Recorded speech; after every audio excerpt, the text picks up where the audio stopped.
You want to know something interesting? The more time I spend on the water, the simpler I rig my kayak. Today we're going to spend a few minutes and we're going to talk about how to rig a kayak for inshore fishing.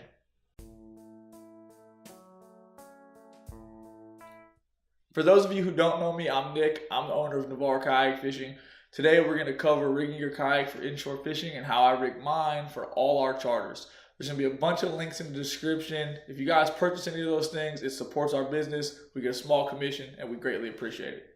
All of the items I'm going to talk about today are more than a year old. They've all stood the test of time, and that's the only reason I recommend them. Except for this measuring board. It's only like 2 months old, but it's sweet. It's aluminum. The only way it's going to break is if I drop it in the ocean. It turns into a small reef. That being said, let's start talking about kayak rigging. Anyways, let's paint a picture. You're new to kayak fishing. You're browsing YouTube. You are browsing the tackle shop.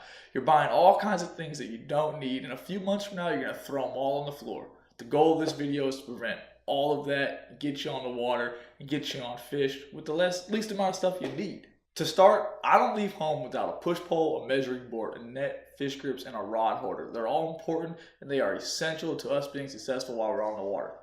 This video is how we rig our kayak for inshore fishing. So first off, I'm leaving the paddle at home. I'm gonna bring the push pole. When I say inshore fishing, I'm talking shallow water, really 3.5 feet or less. Now, there are times on inshore fishing we cross deep or big bodies of water, and I'll bring a paddle just in case the pedals break or something bad happens. But for this video, we're bringing the push pole. Next up, you're gonna need a net. You know, I know a lot of guys who lose quality fish because they just forgot the net at home, or man, I wish I had my net, the fish got off with the kayak.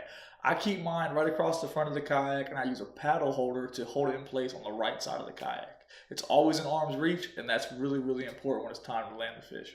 It's important that you keep the net, fish grips, and pliers in arm's reach, because you're going to net the fish, you're going to fish grip it, you're going to take the pliers, pop the hook out, you're going to pick it up for a photo, you're going to put it back in the water. It's that quick and easy, but if you can't reach anything, you're fumbling around looking for stuff, and that's not what you want. It's going to take time, you're going to make mistakes, drop fish, hook yourself, or just not even net the fish to begin with.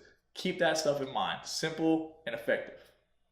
Last year we put over 250 anglers on the water, most of whom have never been in a kayak before. So a simple and effective setup is the key to catching fish.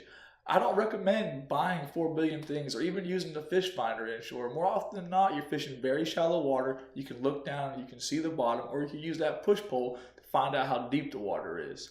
When you're on the water, I like to keep it simple.